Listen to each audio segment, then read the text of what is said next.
Rocky Top Insider postgame show. This is Ryan Schumpert. I am Rick Butler. Number 14, Tennessee, in a top 25 clash against number 24, North Carolina State, comes out victorious 51-10. Ryan, Tennessee just ran away with this thing, especially in the second half. What were your biggest takeaways? A beatdown for sure to start it off, but it's the day of the defense. The defense carried the day. Tennessee's offense played well, not an A game by any means, but not a bad performance by Tennessee's offense. The defense was absolutely dominant. What was it, 141 total yards or something like that they gave up? I think it was like 30-something on the ground. North Carolina State converted, I think, their first three third downs of the game on the first drive. I'm not sure they converted more than one or two on third down the rest of the night. So just a dominant day for defense. And, when you talking about this game all week, the thing that I kept coming back to why I just had a really hard time seeing NC State win was I just thought Tennessee was so much better on the defensive front than NC State was on the offensive line.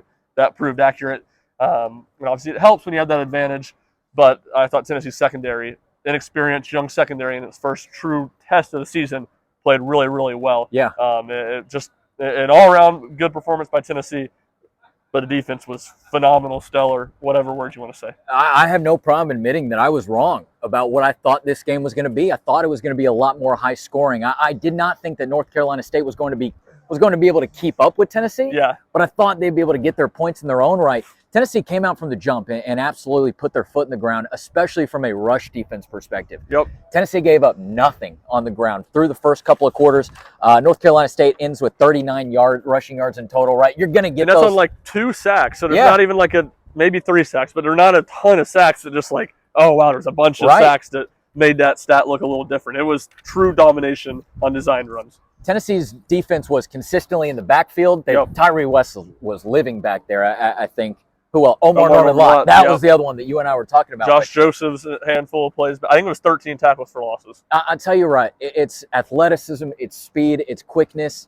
To me, though, it's also experience. You got a whole crop of guys who have been in this system for a long time. Josh Heupel actually talked about that after the game. He said that, look, these guys have the utmost trust in Tim Banks, what he's going to do. Their position coaches, William Inge, Willie Martinez, Rodney Garner, whoever it might be. These guys just have such a belief and a buy-in to the defense. And I think that's what you're talking about. We're sitting here right now talking about 8 quarters of Tennessee football, 0 touchdowns given up. Yeah, no, absolutely. And, I'm going to steal a line from Ethan Stone, friend of the program, Saturday Down South. Certainly. He said it looked like, it's obviously a line of scrimmage game, and it looked like Tennessee was playing Halls High School tonight on the line of scrimmage. Tennessee just absolutely, obliterated NC State up front. They couldn't do anything. I think NC State had like less than 30 yards of offense in the second half of this game. They didn't cross midfield. They might not have gotten like 3 first downs in the second half. And obviously they did more in the first half, but Tennessee's defense was still really good. And this is a type of performance against a team that you're like, you can take something from this. Time will tell how good or bad NC State is and how good or bad their offense is and how good Tennessee's defense can be.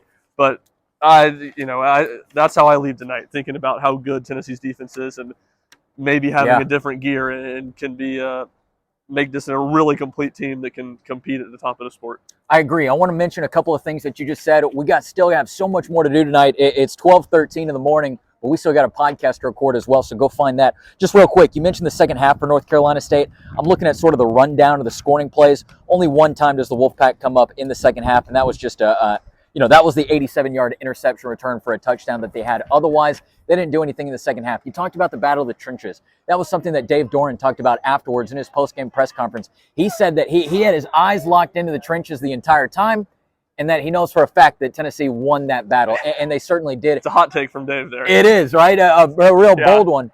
One of the other things that I found really interesting that he was asked about was just sort of North Carolina State's preparation and defensive efforts to Tennessee's 2 tight end sets. Dave Doran said after the game that he wasn't prepared for that. That wasn't something that they had been seeing on tape. That wasn't something that they thought that Tennessee was going to break out. When you ask Josh Heupel about it in his press conference, though, he talks about the depth. He talks about having the horses in the stable to be able to do things like that. It's just another element that Tennessee can add in to have a little bit more versatility on the field. They can now take advantage of numerous times of matchups that they get from a defense. Yeah, I think both things can be true. I don't think we're going to see Tennessee go 2 tight end sets a bunch this year. But it's a lot more plausible to do when you have a third guy you trust, where it's really been 2 in Heupel's first 3 seasons. Yeah, I thought that was a offensive coordinator Josh Heupel masterclass tonight. The game plan coming in, some specific play calls over the course of the game. I mean, it was talked a lot in 3-3-5 defense. How I'm blanking on NC State's even coordinator's name, but he was Tony Gibson. He was at West Virginia. He had some success against Art Briles in that Big 12 era, where a lot of teams were running offenses similar to what Tennessee does now. And Tennessee just came out in 12 personnel and said, "We're going to run it down your throat." I asked Nico Iamaleava about it, and he kind of had a smirk and said, "You're going to drop 8 guys. We're going to be able to run the ball." And as good as Tennessee's defensive line was tonight, as much as they controlled the game, Tennessee's offensive line completely controlled the game on the other side too. Tennessee was able to run the ball with a lot of consistent success. And Dylan Sampson, I think one of the more underrated players in the SEC, and he proved it with a big night behind that offensive line. Yeah, Dylan Sampson's ability to break tackles, to spin out of a tackle, it's like nothing I think I've ever seen before. And you're right, Josh Heupel's play calling tonight was masterful. Yep. Whether it was the Miles Kitselman touchdown right here that he got wide open, whether it was the QB blast, the college football 25 play, where Nico runs up the middle right here as well. There were so many instances where Josh Heupel was playing chess. You felt like North Carolina State was playing checkers. They just were so far behind. They might have even been playing checkers, but missing a couple pieces. They were playing so far behind. Yeah, I mean, even more to Heupel doing stuff that's not typically what we think about. How many tight sets did Tennessee go to tonight? First drive of the third quarter, 3rd and 4, right to start that drive. It's like, okay, big play here. I mean, that's when Tennessee put the game away. They go tight. They sneak squirrel wide out, wide open, I think about a 30-yard gain.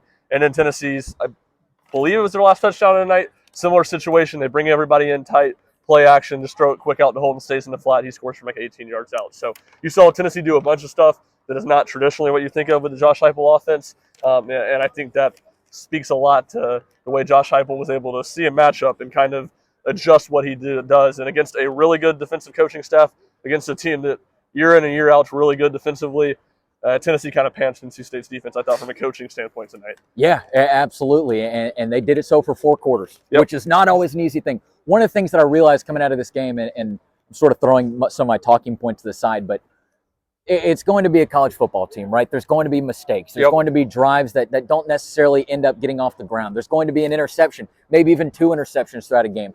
But what makes this Tennessee team different than the teams that I feel like we've watched in the past is that there is just always a home run ability with these guys, right? Nico Iamaleava can throw 2 interceptions in a game, then still turn around and throw for, 215 and like 65 rushing. Yeah, he had 70 rushing yards. He had a rushing touchdown. These plays are still going to be there. There are going to be times where Tennessee's offense might get stifled a little bit, might be kind of going in slow motion a little bit, but it's a 4-quarter game. We just talked about it on the other side of the ball. It's a 4-quarter game to where there's going to be opportunities for Tennessee to get their offense back going, even if it might be stuttering a little bit. Yeah, it's going to be pretty good. Yeah, for sure. And it is back to what it was in 2022. It feels like a couple explosive plays, not a ton of deep stuff in the passing game, but obviously the big pass to Squirrel White was a big one to set up a field goal in the first half. And I guess I'll just pivot us into Nico. I think a lot of people thought tonight, all right, it's going to be the launching pad for a Nico Heisman campaign. And obviously the game plan wasn't tailored to Nico throwing the ball a ton. And he didn't play great. 2 interceptions. The one in the first half, obviously his fault. The one in the second half, pick 6. It's hard to really blame him. He gets drilled as he throws, goes right to a DB. I thought he was good. I thought he was better than the numbers look like, because you have that pick 6, and then you had the play, which was his most impressive play of the night. On the third down, didn't count. He bought just enough time, scramble drill, found Miles Kitselman for, I think, a 59-yard touchdown. Tennessee got called for a legal man downfield. It came back. But he was good, not elite tonight, but that's kind of what you expect. And I think, again, for the most part, besides the one throw in the first half where he forced it over the middle, he took what was there. He continues to be really good scrambling and making plays on the run. I think, off the top of my head, 3 times tonight he had 3rd or 4th down conversions with his legs. And one of those was early in the game, maybe the first drive of the game. He had like a 3rd and 8 scramble for a first down. Or around it. So, again, you're seeing, I think, some maturity, some versatility. And while he didn't light up the stat sheet, I thought definitely a good performance in his first big-time start. Yeah, I know there was a lot of hype and excitement around him. We didn't do anything to quell that over the last 7 days. I think we looked at it. You and I combined wrote about 14 posts about Nico. That being said, though, it's game 3 of what's going to be a long and prosperous Tennessee career. So there's only room to grow, but it's a great starting point. One last thing I want to mention, I feel like we might be going long here. KC Concepcion, who has one of the great names of college football, he had 4 receptions on the first drive. They just kept feeding him. I said to you, he might go for 20 receptions tonight. Tennessee only gave him 1 more catch the entire rest of the game. That was for a long one. and a weird one where they put five players on the left. They only had 3 linemen up front, so he had a big catch there. But again, after that first drive, I thought KC was going to have a breakout game. I thought he was going to be a household name after this, and Tennessee holds him to just one more reception in a game where they were passing a lot. So I thought Tennessee's defense did a nice job there. I'll be honest with you. I don't exactly know why. It wasn't something I was keyed into throughout the game, so it's one of the things I'm excited to go back and look through the tape. But the numbers don't lie.